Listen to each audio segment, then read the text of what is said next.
Ladies and gentlemen, welcome to the Maverick Mindset Radio Show. I am Adam Williams. And I'm Ashley Muckenhot. And this is the radio show for the dreamers and doers. It's for those who are willing to step into the arena. Some call us the crazy ones, the misfits, the rebels, the troublemakers. We don't accept the status quo. We leave the world better than we find it. We approach each day with an enthusiasm unknown to mankind. We maintain a rational optimism about the future. This is the Maverick Mindset Radio Show, brought to you by me, Adam Williams. I'm ready. You're pumped this morning. This is, I don't know. Do it. I'm in the zone. Yeah. You know what it was? I did yoga last night. Are you getting used to it now? Are you? No. It's because here's the thing. So I failed 75 hard Saturday. Yes. I woke up Sunday, started again, like day one. And I've been like injured. So I decided I was going to do more yoga. Yoga's good.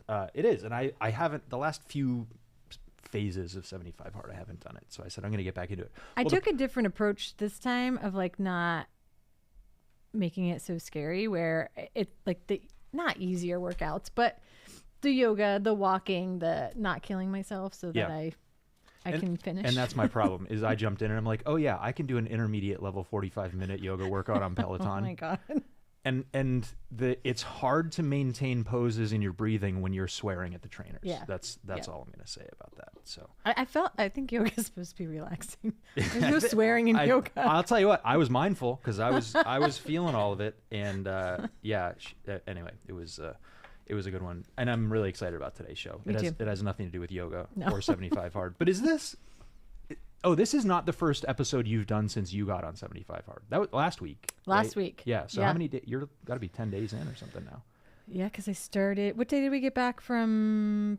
We got back Atlanta? Sunday, so you started Monday, and it's now the following Wednesday. Yeah, that's it. So we've talked about 75 hard a lot on this show, and I always give you crap because you started in 2021. Yeah. You made it like 68 days, and you failed. And you haven't tried again since then until last Monday. And you picked it up again. I did. So and now I'm like... Finally, somebody's taken the advice we give on this show. It just took me a few years. All right. Well, I'm really excited about today's show.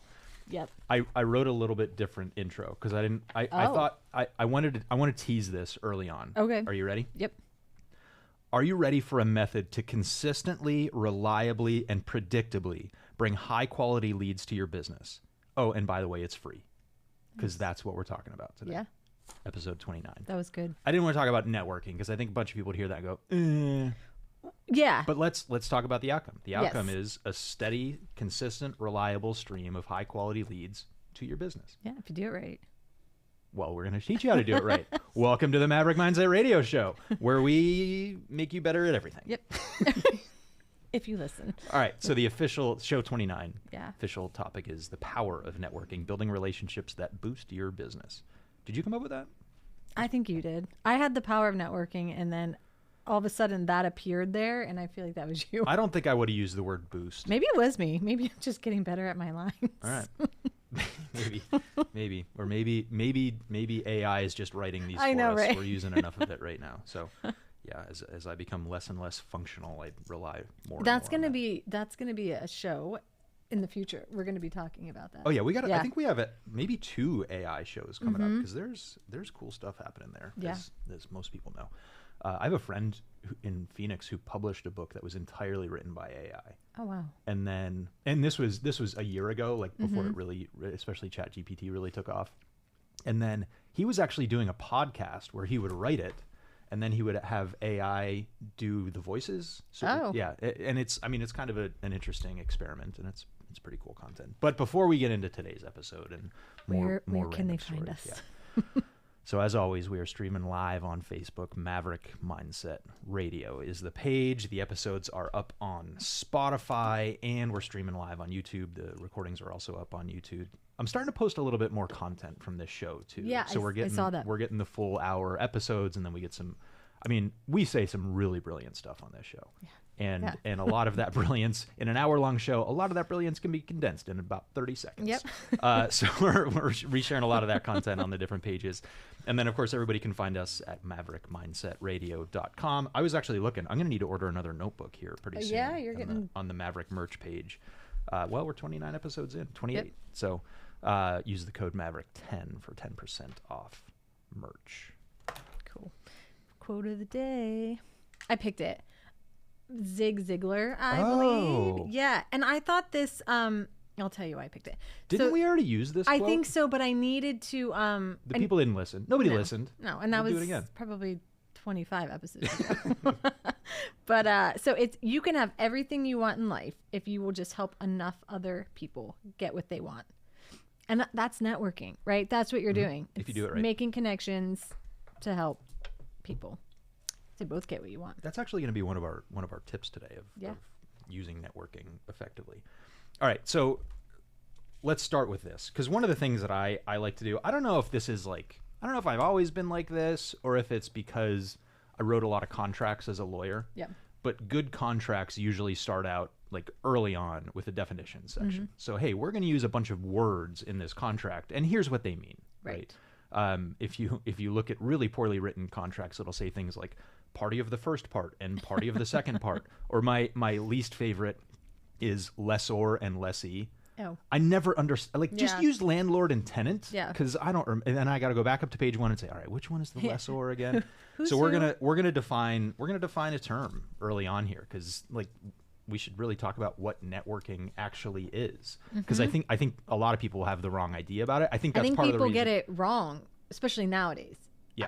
They miss the mark on it. Well, and I think it's kind of like sales, where Yes. you say sales and people go, ugh. You say networking and people, ugh, Yeah. ugh, gross. But no, It's good. changed. It's I think good. it's Awesome. evolved. Yeah. All right. So this is a tough one to define, because I think a lot of people think of it like, oh, I'm going to go to the happy hour with the Chamber of Commerce and hand out as many business cards as possible, right? Or I'm going to go to an event and shake a bunch of hands. I mean, this is kind of, we were just talking about Kamala coming to town. Yeah. Soon. Trump was here a week and a half ago or so, and like, yeah, they come and shake hands and kiss babies. Whew, almost mixed that up. And I think that's what we're used to. I think that's what we're used to thinking about. But I mean, networking can also be just going to the craft brewery. It can be going to your kid's soccer game. It can be going to the gym. So when I was in law school, I heard a really good definition, because I mean, we're talking, I guess Facebook and LinkedIn were a thing, but you know, Back the then? social media wasn't at the level that it is No, now. no. I mean, I got a solicitation this morning from a guy that wants to help us with marketing, and he went on our website and looked at our ads and recorded a video and sent it to me, and it's like really cold outreach. Yeah. He actually did it pretty well. But like, that stuff didn't exist back then. No. Right?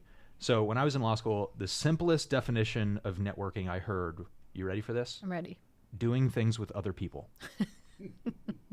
Well, I don't That's know. it, right? That's it. It doesn't need to be, you know, sleazy or salesy, or, you know, it shouldn't be overly aggressive. No. But really, going out and doing things with other people, that's all networking is. Now, if we can build a system around that to help it actually improve your business, which Yeah. is what we're going to talk about today, then even better. But the bottom line is, and so I'm going to get this out of the way early. A lot of what we're going to talk about today is from a book called Endless Referrals. Yes. It's written by a guy named Bob Berg. I met Bob. We were just talking about this before Mm-hmm. the show. I met him, I think it was March 5th through March 7th of 2020, right before Yeah. the world changed. Yep. So it was really interesting, because he writes a couple different books, but Endless Referrals is a really good one. He's got one called The Go-Giver, and then there's offshoots of The Go-Giver. So like there's I don't remember the name, but it's like The Go-Giver Marriage, I think. Yeah. And it's really good marriage tips. I've actually bought it for friends of mine. So Bob is like a world-class networker. And when I went to this event, there were probably, I don't know, 20 to 30 of us at this workshop. And we walked in and we shook his hand and we sat down.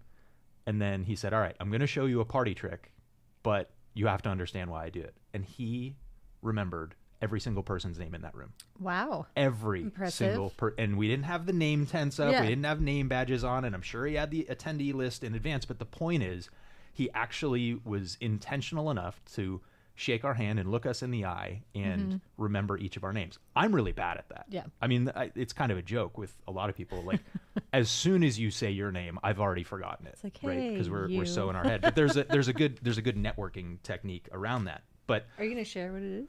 Are we going to know what it is? what, learning people's names? Yeah. Yeah, it'll be a tip. Perfect. Don't worry. Actually, Perfect. I'll jump ahead, because I actually pulled a quote from his book. See if Nice. I can find it here. well, we'll get back to it later. I don't know where I took a lot of notes on this show. You do. I think this is the most you know what amount of notes that you have. You know what it is I realized that I'm back in networking mode right now. And I think we have a tendency, business owners especially, have a tendency to overcomplicate things. Yeah. And if we're going to grow our business and if we're going to do marketing and everybody immediately thinks digital marketing and we're going to run Facebook ads, right? Well, you're going to spend a lot of money and you're going to take a lot of time and it's going to be really cold. Versus networking, that's how I started my business. Yeah. And I've noticed that no matter how big the business gets and how many clients we have and how many employees we have, the more in-person networking I do, the more effectively I do this, the more it moves the needle with the business. Like there is no business that is so large that networking can't work. Right. If there's a big enough deal happening at Amazon, Jeff Bezos will come in the room and be there in person. Yeah. No one is too big for this stuff. So, all right. Now I'm getting fired up. Okay. But here's the rule. All else being equal, people prefer to do business with people they know, like, and trust. Yeah. That's it. So what we're doing through effective networking is we're getting people to know us and like us, potentially, and trust us. Or maybe not like us, but fine, we don't want those people in our lives anyway. So all else being equal, people prefer to do business with people they know, like, and trust. And as I was saying, I did this workshop with Bob after I had read a couple of his books, and the pandemic really isolated a lot of us. Yeah, right. it I mean, did. right? Yeah. But we're used to staying at home. We're used to working from home, and just like in general, seeing fewer human beings, and that creates an opportunity here, but it also can make it a little bit more difficult. It accelerated to things that were already trends. We have fewer social interactions. We have fewer social relationships than we did before. I mean, we're 4.5 years removed from the start of the pandemic, and this is still a thing. And you've seen, like, clubs and churches are feeling the pain of this. Yeah. Actually, so I don't know how often Joel does it. I think it's once a month. He has like an hour with my pastor, and he brings Brian Kelly on, who runs a really successful local church. And I remember talking to Brian about attendance after the pandemic. It's down. Yeah. And he's like, I don't think you'll ever meet a more like honest, kind-hearted person. And he basically says, I think people realize like they don't necessarily need the church, so they haven't come back after the pandemic. Like, well, and it's hard to get when you introduce new habits and things to people, and they start to invest in those and do them. It's really hard to change back. Well, yeah. To what you were doing prior. And think about this: we're 4.5 years since the start of the pandemic. That's 10% of my life, more than 10% of my life. Yeah. I thought about that the other day. Like, wow, it's more than half of Penny's life that she's lived in a post-COVID world. All right, let's talk about something a little more exciting. Okay. So here's the reality. Referrals are some of the warmest leads you're ever going to get. They're the easiest to close. They're often the best clients to work with. And it doesn't matter if it's like directly from networking with those people or if it's networking with a potential referral source. Yeah. But generally speaking, those are the easiest leads to convert into customers, and they end up being some of the best customers. Yeah. So yeah, your billboard, your radio ad, your TV ad, no offense to radio ads, your TV ad, your social media posts, like all of your podcast, your YouTube channel, like all of that stuff. Well, and because they've come from somebody that likes, knows, and trusts you. So Yeah. there's that level of trust that's already established. Now you need to follow through That's with it. that. You're no longer playing on a level playing field. Correct. We just Pennywise just signed Yes. our probably our biggest client. It's the largest female founded law firm in the country. Yep. They're the largest veterans rights firm in the country. They're huge. Mm-hmm. And it was all because Jackie and I did a speaking engagement, and everybody there really liked what we were talking about. And someone in that audience made this referral to us. Yes. That person in the audience hasn't even signed up with us yet. I know. But they still sent us Yeah. this massive referral, and it's all because we were at an event doing things in person, and now we've signed up this client that's really a huge feather in our cap. So let's break that piece down. Networking and referrals, making that connection with somebody that doesn't necessarily need what you have, but they may know someone that does. So it's not that you're just networking with that individual. Yeah. You're making that connection so that they are bringing other leads to you. That's one piece of it, that you're top of mind. And, Yeah. and part of this system is you need to stay top of mind with Right. people. But here's the other part is that presentation that Jackie and I gave, and this isn't to brag about how great we are. We're pretty great.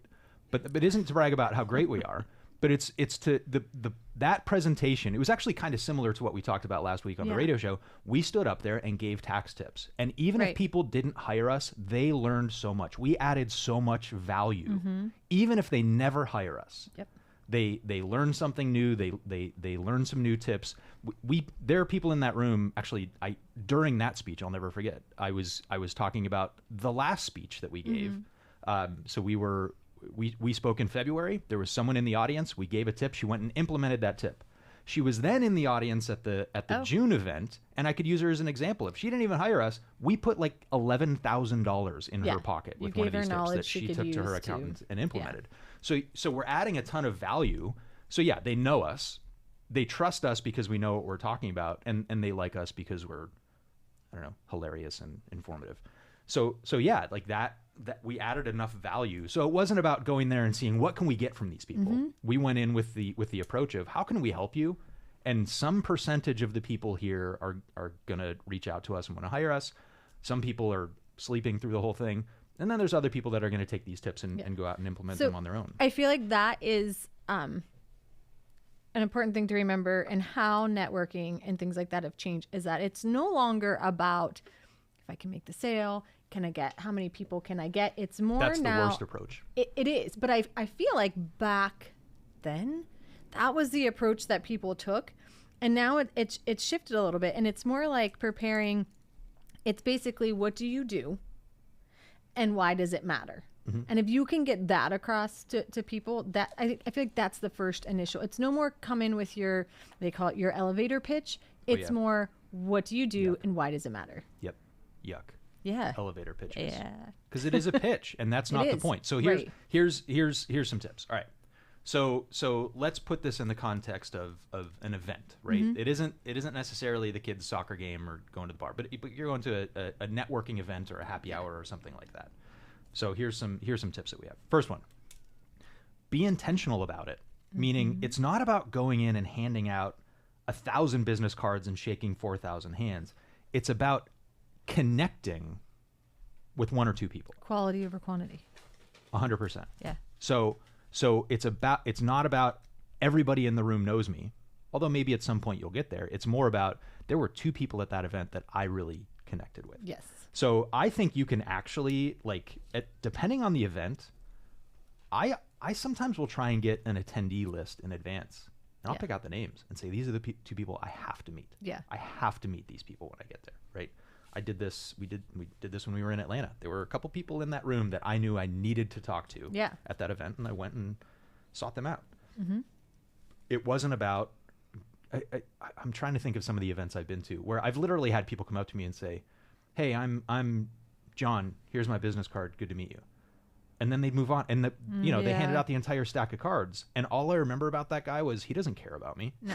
Like, There was, when we went to Atlanta, and there was part of me like, all right, there's going to be room full of people that are potential clients for us, and how do I sit there and make introductions to everybody, or how do I approach this? And then I realized there were people that we already had some type of connection with.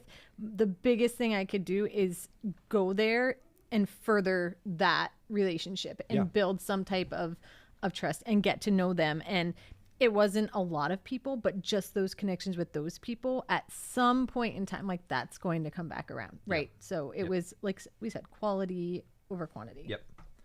So one of the, another tip, here's what you should be thinking about when you're going and doing networking. Not how many people can I meet? Not, what are these connections going to look like? What am I going to get out of this? Think first, how can I help? How can I contribute to this person's life? And this is the concept of the go-giver of, you're not out there hustling, you're out there saying, how can I actually make this person's life better? So one of the things that I try to do, and we're going to talk about some actual conversation tips here, because I find these I find networking conversations excruciating. Like it is not my thing, right? It's my thing. I kind of like it. You're great at it. I can get up on a stage, I can get behind a microphone, Yes. I can get in front of a group, but one-on-one, Yeah. it drains me. It's difficult. I'm very introverted, which some people don't believe, but it's very true. But I know the value that it can have for my business, so I use these tips to make myself better at it. I mean, Jackie and I did this. We spent 5 years going to seminars and workshops and events and meeting people, and we're still now reaping the benefits of that. Yeah. So one of the concepts, I think it's a concept that Bob teaches, is everybody knows 250 people. Yes. So if you can get access to their 250 people, like it mushrooms over time, Yes. right? This is little hinges swing big doors. These are efforts now that will pay off in the future. And one of the things that we've done is we've stayed in touch with people, right? There's things that we do to stay in contact with them, whether it's a newsletter. I actually texted somebody last night that I haven't talked to in months, but I saw something and it made me think of him and I sent it to him, right? So it's kind of stay on top of mind. He's actually sent us some referrals. Nice. So yeah, we spent 5 years doing stuff like this, and it's really benefited us. And here's one of the important things, because you were talking about this is actually a good transition from what you were talking about in Atlanta. There were people there that we already knew. We had clients in the room, we had prospects in the room that we've already talked to, and literally every single person in that room is a potential client of ours, right? It is Everyone, fertile soil. Everybody right? has taxes. Not if I have anything to do with it. It's part of our mission. So one thing that happened to me over time, and this was even more important when our business was more local. Yeah. Like when I was the attorney in Erie, I did a ton of events, and what would happen was I lost track of why I was at these events. Yeah. I would do 2, 3, 4 events a week, happy hours, Young Erie Professionals, Chamber of Commerce. Like I was all over the place, and it was great. But what I realized was I could put in like a quarter of the effort and get the same results, because I forgot that I was there to make connections. And what was happening was I went and I made some friends, and then I'd end up hanging out with the same 5 or 10 people at every single event that I went to. Yeah.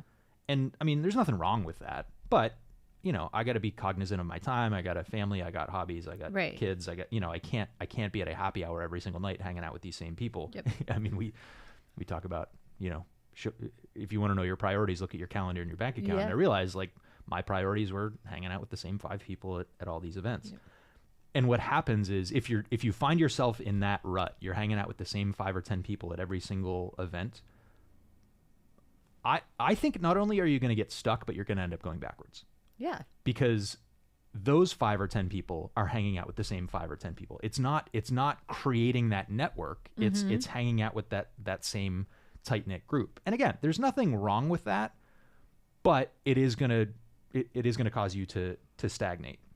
So this is why I said, like, if you can get a list of attendees, you're not there to meet everybody. Try and pick out 1 or 2 people that you want to make that new connection with. There was also a tip I thought it was interesting. Spot the stragglers. So don't try and interact in a group that is already talking, have conversation going. Look for the stragglers and make that connection there. Mm-hmm. And I thought that was interesting because typically you probably would avoid that, right? Yeah. You would want to go where it would make sense, like, oh, they're in mid conversation. Looks like they're having a good time. Wonder what they're talking about. And you kind of integrate yourself into that. But looking for the people that aren't and make, you never know who is lingering in the background. Yeah. So that's one. Yeah. But an up level of that would be have someone else introduce you to that person. yes. So that adds a layer of credibility to it. So I started, I need to watch some like mindless television before I fall asleep. So I started with the pilot, and I'm going through do you season watch? 1, How I Met Your Mother. Really? Yeah. Okay. Like I've caught some random episodes and it's cute. And so I started at the beginning, and it's good. I'm 3 or 4 episodes in, and it's really good. I feel like you're going to pull some lessons out of that. It's going to show up on a PowerPoint. I'm about to give you one. I'm about to give you one. But part of the reason I couldn't watch the show is there's one character played by Jason Segel, and he's in law school on the show, and I can't watch lawyer shows. Yeah. They're so unrealistic. And this guy, he's a second-year law student, I think, in the first season. He's talking about having a paper due on Monday. I'm like, we didn't write papers in law school. But anyway, there's an episode so the whole idea is Ted's telling the story to his kids of How I Met Your Mother. Okay. And there's an episode early on where he's just trying to meet women, right? Right. And Neil Patrick Harris, Barney on the show, might be one of my favorite characters of all time.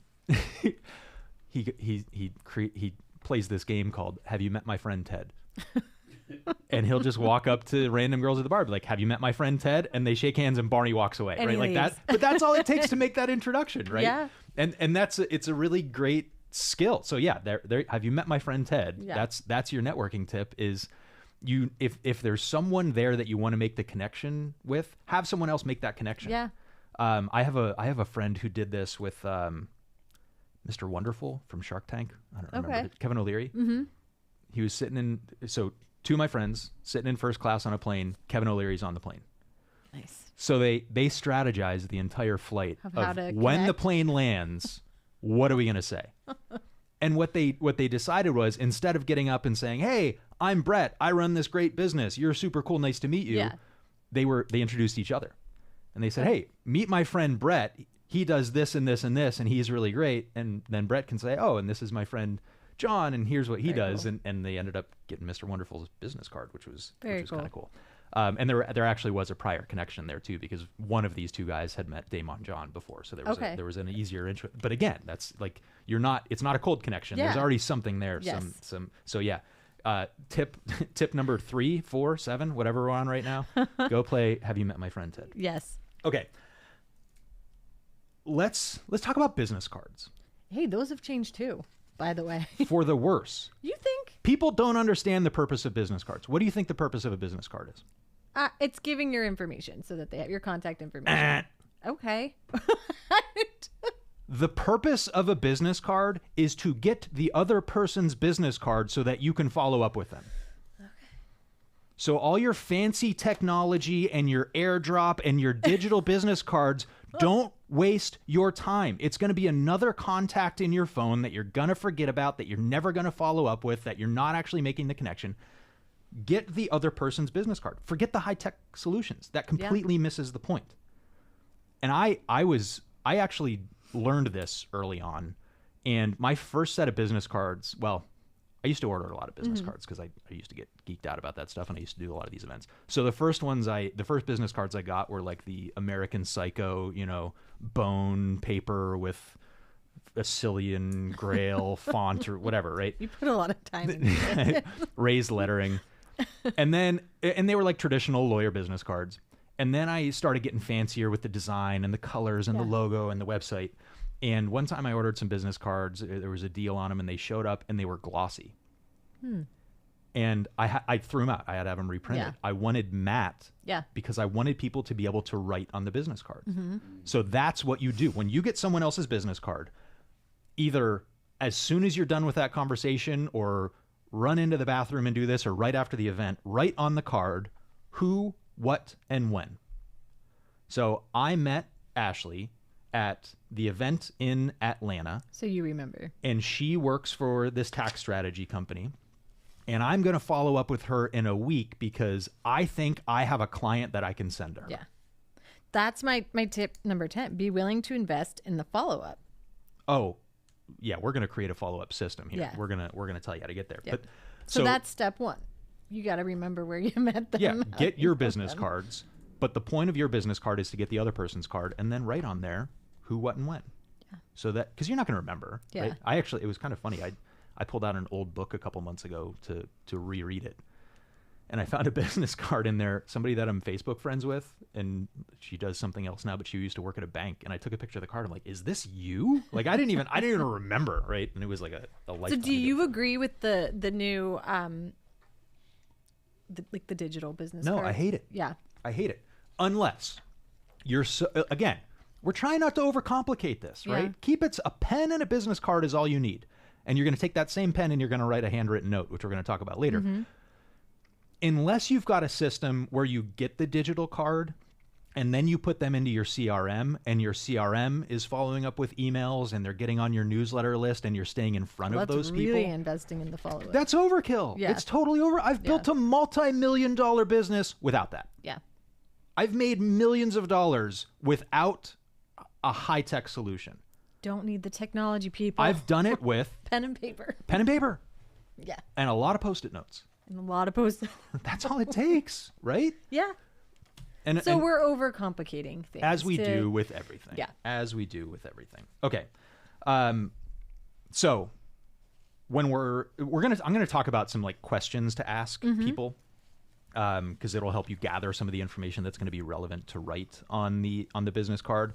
But really what you're trying to do with these conversations is get people talking about themselves. Yeah. This is Dale Carnegie, How to Win Friends and Influence People. It's a good book if you haven't read it. I think it's a bit manipulative, but if you can be genuinely interested in people. It's tip number 9.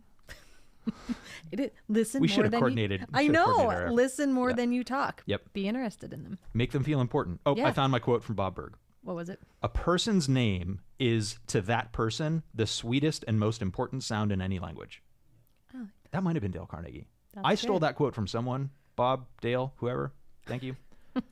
A person's name is, to that person, the sweetest and most important sound in any language. Unless it's your mom yelling at you from the and in kitchen. that case... But even then, she says it with love. Does she? Yep. All right. So we're talking about the other person. We're getting interested in the other person, and I'm going to give you specific questions to ask. But here's the goal: 2 goals. 1, you follow up with them. Yes. Right. If you can get them on if you've got an email or a print newsletter, get them on that list. If you've got, the email sequence that you send out, put them on that list. But I would also really, even probably more importantly than that, personalize it. Yes. So we're gonna do a couple things. 1, and man, I used to crush this. Send a handwritten note. Hey, great meeting you at so-and-so event.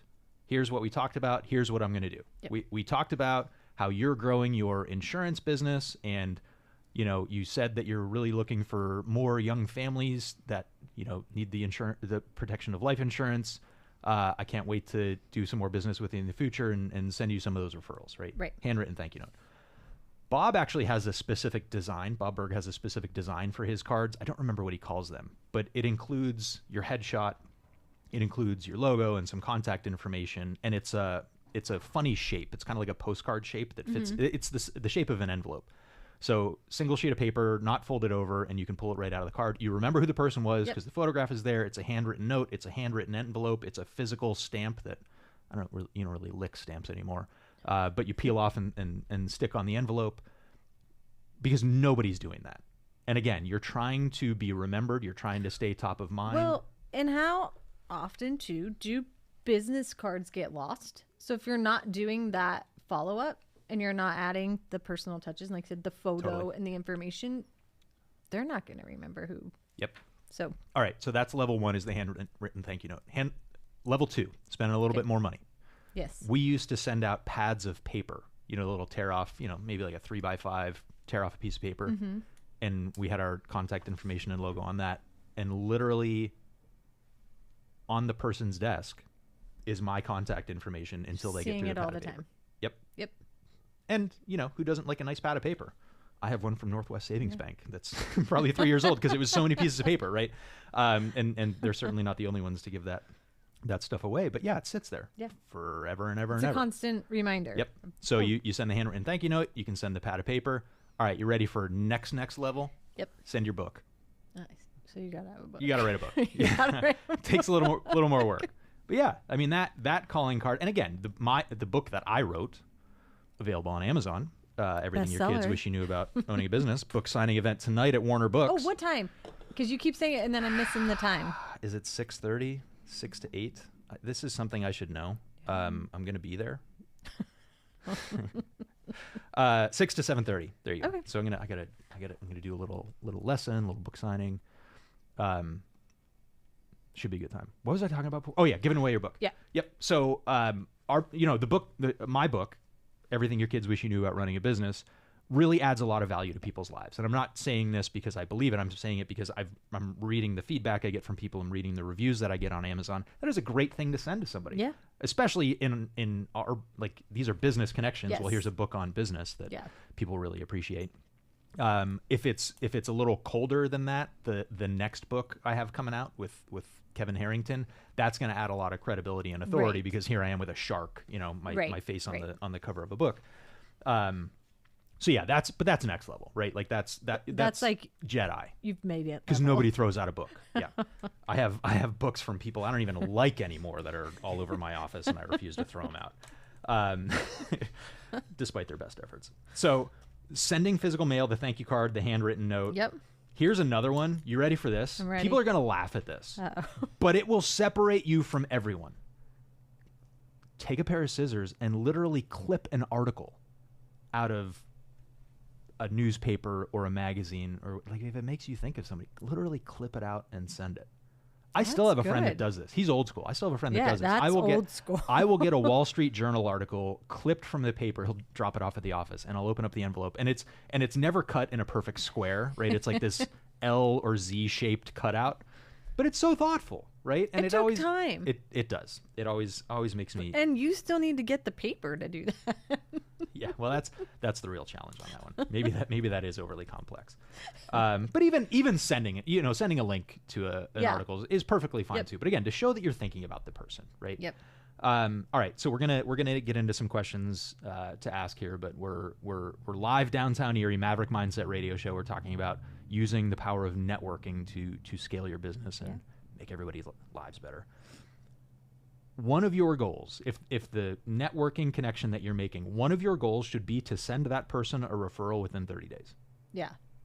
Because now you're adding even more value to their lives. Now, spend that 30 days doing a little bit of homework to make sure that you're making a good referral to a good source who can actually handle the thing.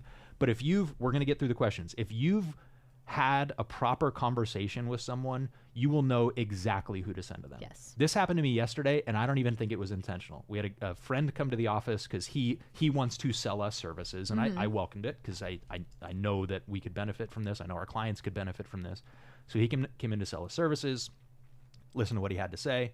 I text him afterwards, hey man, thanks for coming in. He goes, my pleasure, great hearing about the business. By the way, here's this client I'm sending to you. And it was, big time, right? Nice. Like may put this other law firm to shame with the scale and size of this thing. And it was, so here we are. Like he came looking for something from me, and I'm okay with that. And as soon as he left, he was already thinking of ways to help us and help our business, right? This is a mutually beneficial relationship. Kind of goes back to our quote of the day. That's it, right? Yep. But I don't even think I think it's just the type of person he is. Yeah. It makes it a lot easier if you're naturally inclined to help people. Some of us sometimes need to put a little more effort and intentionality behind it. But I think that's a great example. All right. And actually, this is one that drives me. So meaningful conversation. Yep. Yeah. Yeah, and I got questions we're going to ask. Because what happened was when I went to this seminar, it was in Miami, and on the flight back, I was fresh out of this workshop, and Bob taught these questions to ask, and I literally spent the entire flight. Were you talking to people? To the guy next to me. Yep. Yeah, and it was I don't do that. You don't know with me. Headphones on. Headphones, hat. Yeah. Right, like glasses, cover my face. You are not. Sunglasses. Yeah. Don't bother me. Don't talk to me. And it's not the AirPods. No. It's the AirPods Max that cover my ears to make it abundantly clear I don't want to talk to you. Yes. Right? That's how I travel. Yes. Well, not this time. I made a really good connection with a friend of mine, and then COVID happened. All right. Talking about giving referrals, here's one that drives me crazy. There's no flow to this, but I just have to get it out there. This one drives me crazy. Realtors, lawyers, accountants, I'm talking to you. When you're making referrals, stop giving 3 names. Stop it. If you are a real estate agent and your client needs homeowners insurance, don't say, here are 3 people that sell homeowners insurance. Good luck. Give them Basically what you're saying is, I don't care enough about you and your time, and I can't stand by my referral, so I'm going to dump this on you. Mm-hmm. And am I exaggerating a bit? Yes, but that's literally the conversation I've had. Why are you sending 3 names? Well, what if it goes wrong? Well, I don't know. Maybe do a better job of sending the referrals. Maybe stand by these people, right? Yeah. And also deal with adults who understand that things never go perfectly. Yeah. I was just talking about this yesterday. I had a referral from another lawyer. I went to high school with this guy. He referred his wife's company to us to do some work, and they tried to stiff us on the bill. And it's like, all right, not a great referral. I appreciated it to begin with, but like, it's not his fault that these people were not cool. They did end up paying us because that's how I roll. But, but here's the thing: if you're going to send a referral, send the one referral. We do that. We have trusted advisors that we specifically choose for, and we do our homework.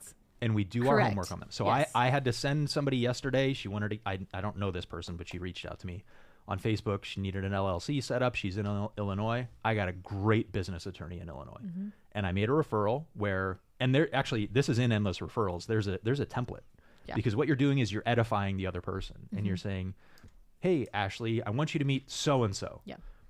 I want you to meet Joel. Joel runs a really cool radio station. He's doing really cool stuff in downtown Erie. He's all over the community, and he posts really fun selfies of him riding the bus.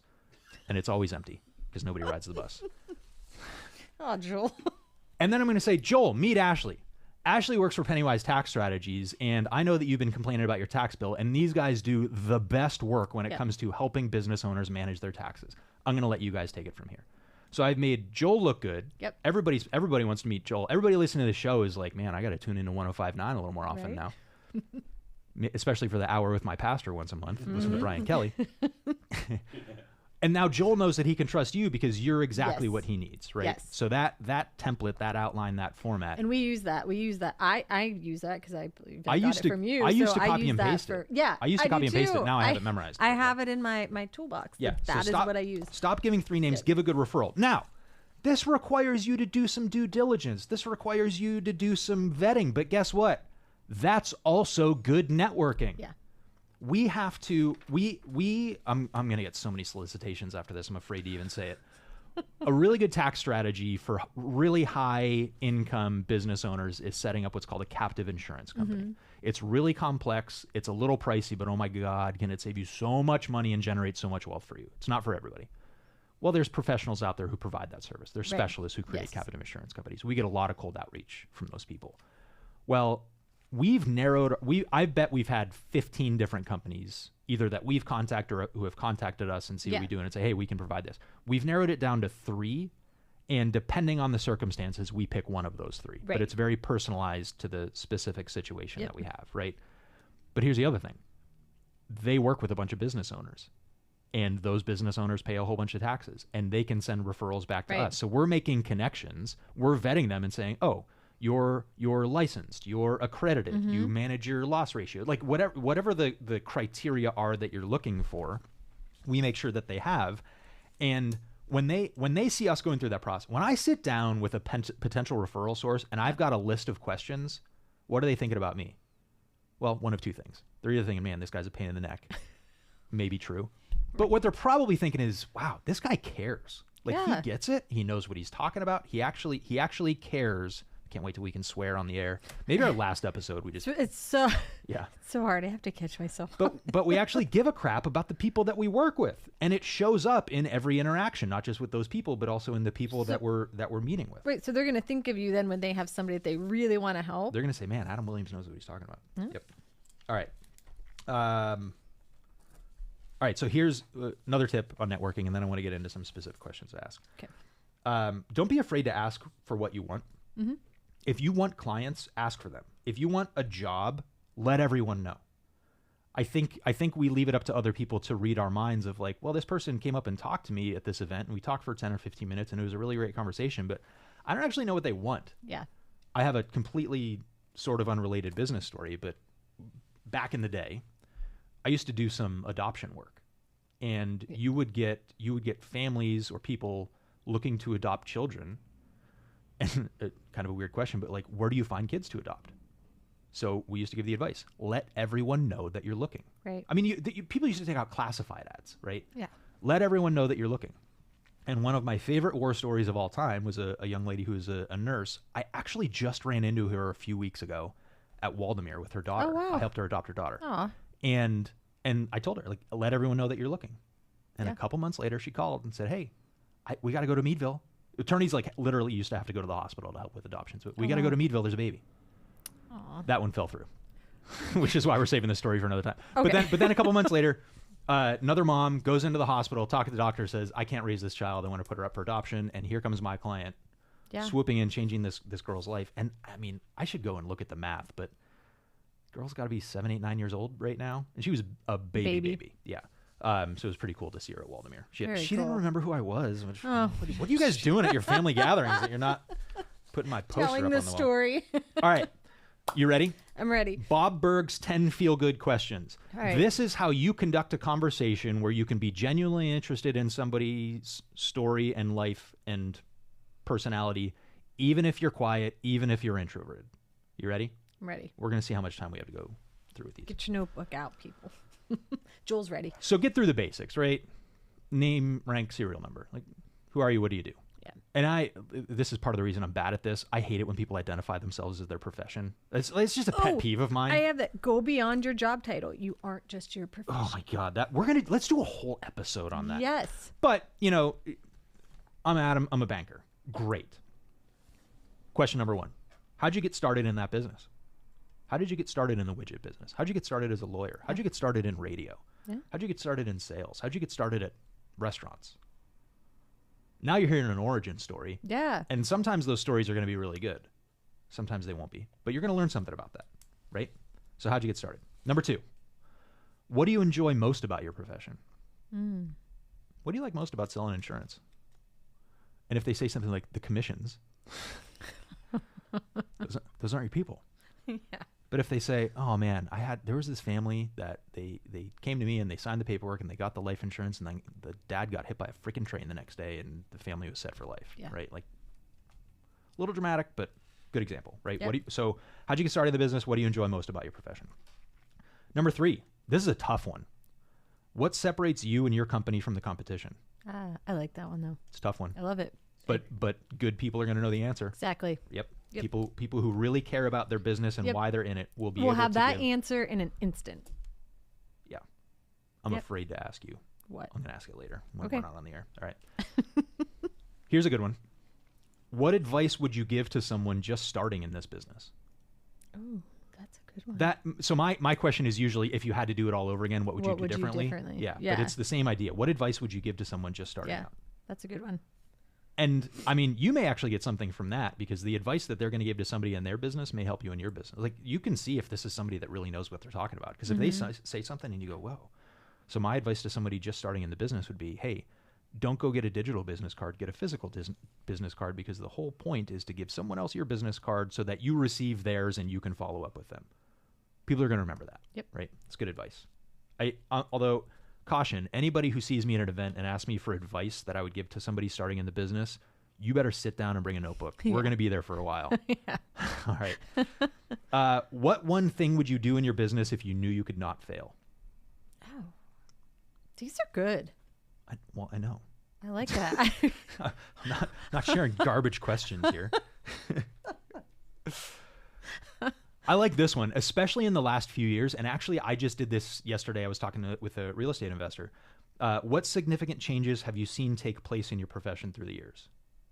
And substitute profession for business or industry or whatever. But what significant changes have you seen through the years, right? Yep. Or how are things different now?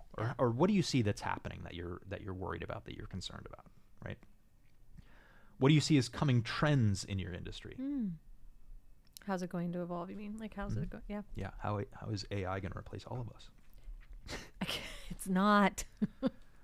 I don't like the way that this is worded, so use your own language, but describe the strangest or funniest incident you've experienced in your business.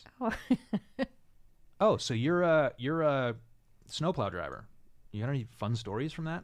Like you're out at 3 o'clock in the morning. I'm sure. Like, what do you see when you're out there, right? Yep. How many animals have you run over? Oh gosh. What kind of animals were they?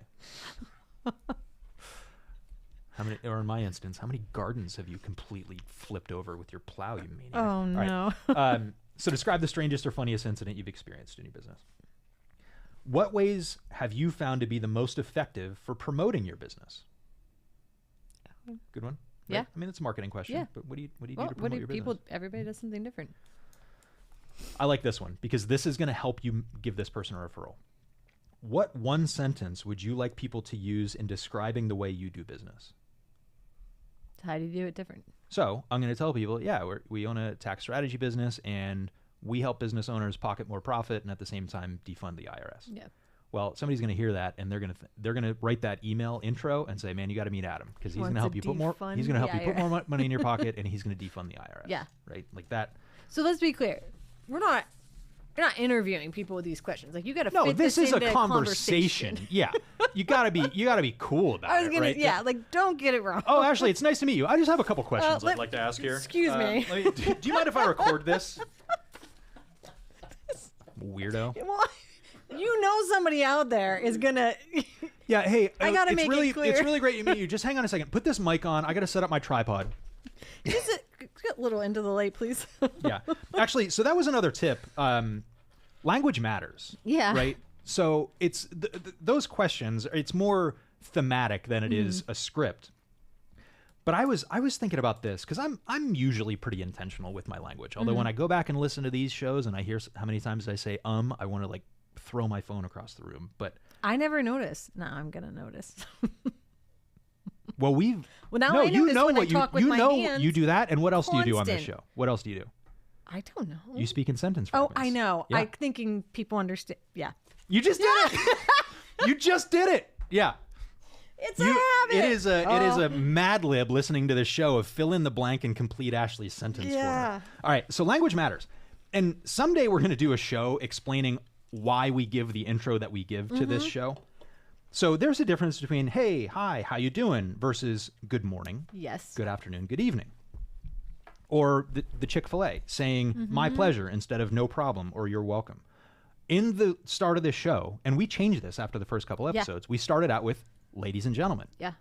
Well, if you haven't noticed this, every piece in that intro, enthusiasm unknown to mankind, Yes. leave the world better than we find it, irrational optimism, the dreamers and doers. I've taken stepping into the arena. I've taken those all Yes. from famous quotes and famous sayings. Yeah. Well, ladies and gentlemen comes from the Ritz-Carlton. They don't refer to them as their team, as their staff, as their employees. They refer to them as the ladies and gentlemen of the Ritz-Carlton. Oh, I like that. Ooh, gives me goosebumps Very just saying cool. it, right? Yes. The language is so important. The language matters so much. And that's a really good example of referring to your team as ladies and gentlemen. Mm-hmm. I mean, that's Ritz-Carlton next level. stuff. That's next Yeah. level. Now, it may not work for you, right? Yeah, you can't. If you work at a gas station, your team is not. It could, you know what, though? Think about the gas station that does refer to their staff as ladies and gentlemen. Yeah, I probably am. They're going coming there. out. They're coming out in white Yes. shirts. They're full service. They're pumping the gas for you. They're checking your oil. They're cleaning your windshield. You They're know you're going They're handing there. you some breath mints. Oh man, I'm about to take over the gas industry. Right? See new ideas every day. Yep. All right. So 2 more tips that I want to try and get out in the last few minutes here. Asking someone after you've talked to them, after you've had a conversation, after you ask what they do, get them to tell you, like, well, what's the perfect type of referral for you? What's the perfect type of client? What type of Their client are you avatar looking client. for? Who are right? they looking for? This is, and if you don't know the answer to this, go and think about it, because it drives me nuts when people say, well, we help anybody who can afford us, Yeah. anybody who can pay for us. That no business does that. No business serves everyone, not even McDonald's. You can't. Not even Walmart, right? Nope. So Pennywise, we're looking for high income, you Yeah. know, maybe over $250,000 a year, at least business owners, maybe some high income W-2 people who have entrepreneurial aspirations. And, you know, they're generally the type of people that are only meeting with their accountant once or twice in the first quarter of the year, not throughout the year. This is easy to forget. Jackie gets me on this all the time. It's a constant. Ashley, is this an avatar client? Is this who we are helping? It's easy to forget, right? Because we want to help everybody. Right. Yep. So it's very, Yep. Yeah, so I think really getting an understanding of the type Yes. of client or the type of customer that they're looking for, because then what that allows you to do is go and find that person and think about that person. Yeah. Of the 250 people that you know, you may have somebody that has that need. Yep. So I think it's really important to have that conversation and dig into that. All right. One more piece. All right, we got 1 minute. Let's land the plane. Business owners, here's a tip for you. So networking is a great way to start your business. I built the foundation of a multi-million-dollar business by going out and following these tips, right? If you've already got a business and you've kind of gotten out of that groove, here's what I'm going to suggest you do. Make a list of your A+ customers, your avatars, and talk to them and say, hey, you're an A+ customer, and here's what makes you an A+ customer. Right.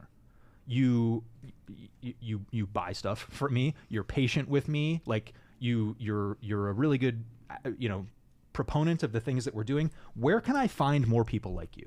Ooh. And they can either give you the recommendations. They may even invite you to an event. Guess what I'm doing tomorrow night? Got invited to an event because I asked that question. Nice. Whew. We got it in. Oh, man. What a great show. Landed. What a great show. Blowing up your business with networking. Have a great week, everybody. I believe in you.